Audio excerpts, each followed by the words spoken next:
Uh, so, Chad, what's it like being a part of the largest first round class in NFL history?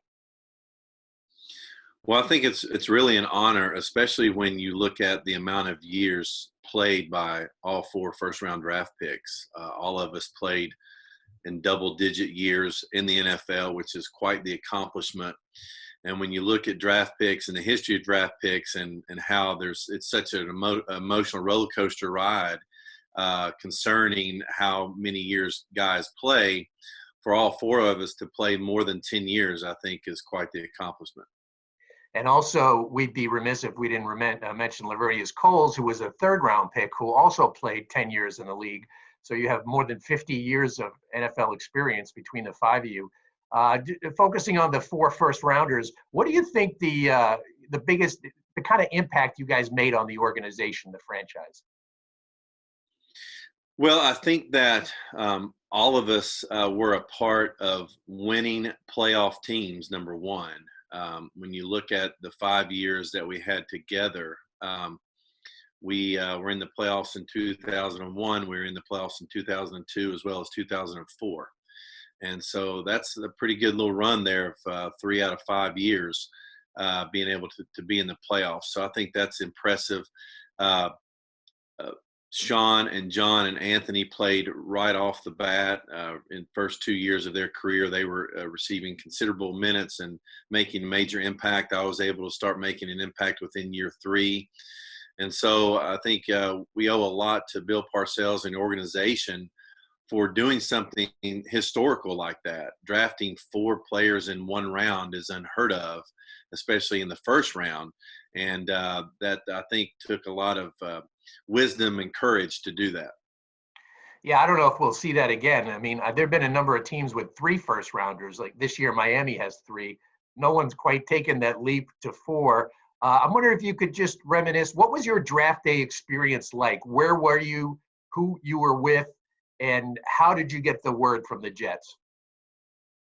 I was with family and friends in La Follette, Tennessee on Norris Lake, trying to enjoy the moment.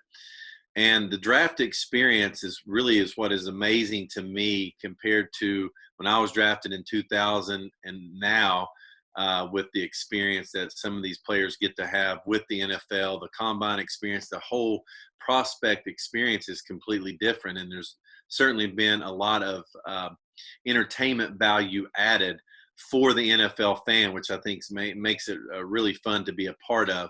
My experience, though, I enjoyed it tremendously, just being able to really enjoy the blessing of having the opportunity to be drafted, first of all, and then secondly, to have the opportunity to be drafted in the first round was quite a blessing as well. And so to enjoy that with family and friends, and then just to be able to receive a phone call to say, hey, this is Coach Al Groh, and we are going to draft you as the 18th overall pick to the New York Jets. That was a thrill. I talked to Bill Parcells recently, and he said it was a little bit of a surprise that you were still available. They thought you were going to go much higher. They thought the Steelers were going to take you, I think, with the 9th pick. What was your emotional roller coaster like? Were you thinking going to Pittsburgh? Because they were looking for a long-term starter at that point. This was pre-Ben Roethlisberger. So were you thinking Pittsburgh, or what was the emotion like of waiting it out to number 18? I definitely was thinking Pittsburgh or San Francisco.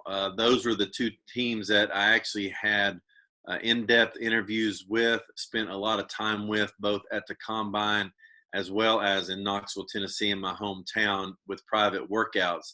I do remember that the Jets were one of the 4 teams who asked for a specific interview at the Combine, but did not hear anything from the Jets after the Combine. So when my name was called to be a New York Jet, I was certainly surprised.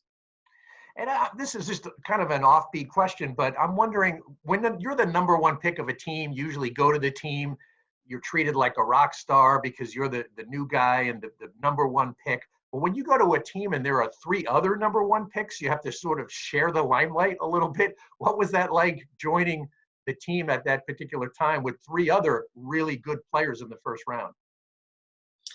Well, I enjoyed it. I think all 4 of us just tried to enjoy the experience of being part of history, of being a draft pick into the NFL, all of that is so new, and it's almost like winning the lottery, so to speak, where you're being drafted, you're going to play professional football. There's so many things that you're trying to take in, so much information you're trying to take in. And then also, yeah, by the way, play football. And so it's quite overwhelming. It certainly can be, but I think we tried to enjoy it together. And just lastly, Chad, just on your other three classmates in the first round, if you could give me just a couple of sentences, a couple of thoughts on each one and what kind of player they were. We know Shaun Ellis was the first pick. He was 12th overall. Just a couple of thoughts on Shaun, and then John Abraham was at 13, and then Anthony Becht was at 27. When you think of Shaun, you think of just a total well-rounded defensive lineman, a defensive lineman and a defensive end that could be a run stopper, that could create havoc on a quarterback, very physical, very tough, very strong. When you think of John Abraham, you think of that quintessential edge pass rusher that can change a game at the drop of a hat and really come up with a strip sack, some type of turnover, just a big play type of guy. When you look at Anthony's career and what he was able to do, I've been really impressed with what he was able to do, because as a tight end, he was asked to be a large part of the run blocking schemes. And he was a very, very good run blocker, did very well in the pass game as well. But I think his strength was being very solid in the run game category. And that's why he was able to play for so long, because teams are always looking for those tight ends that can stabilize their run game. And how about Chad Pennington? What kind of player was he? Well, I enjoyed my 11 years. I really did. I really took a lot of pride physically in being very accurate and having great timing. I also took a lot of pride in leadership and how to lead my teammates and be there for my teammates. And I always wanted them to know that no matter what, I always had their back. And I just enjoyed, to me, there's nothing like stepping into the huddle as a quarterback and looking 10 other men in the eyes and seeing them have the confidence in you and you have the confidence in them to lead them down the field. And just lastly for the fans, Chad, I know you're still involved in some ways. You're sort of a player liaison with the NFL. Could you just update the folks on, what role you play in that capacity? Well, currently, like a lot of us young parents, we are involved in homeschooling right now during the COVID-19 crisis. But outside of that, I've been honored to work with the NFL Legends community over the last 6 years, where 24 of us have partnered with the NFL as consultants to help build out this NFL Legends community initiative to serve our former players and their families, and making sure that they're informed about all the resources, benefits, programs that are available to them to help them make the next step into the next chapter of their lives and be successful at that. I also work as a high school football coach. I grew up on a Friday night bus, and so I was able to help start a program from scratch in 2018 in Lexington, Kentucky. Sayers School has not had football since 1976, and we're moving into our third year of varsity football here coming up in 2020. And so that's also been exciting as well. And just being able to be involved in the game at all levels, NFL, college, high school, and even youth. I really believe in what our game can do for young men and even for young women, and just everyone that's part of this game. It's a special place to be. And I just enjoy what it can do for us and how we can affect young men. I think that's great. You're paying it forward, so to speak, and that's a great thing for the sport. Chad, I really appreciate you spending a couple minutes. Thanks so much. Absolutely, Rich. Great to hear from you. Okay.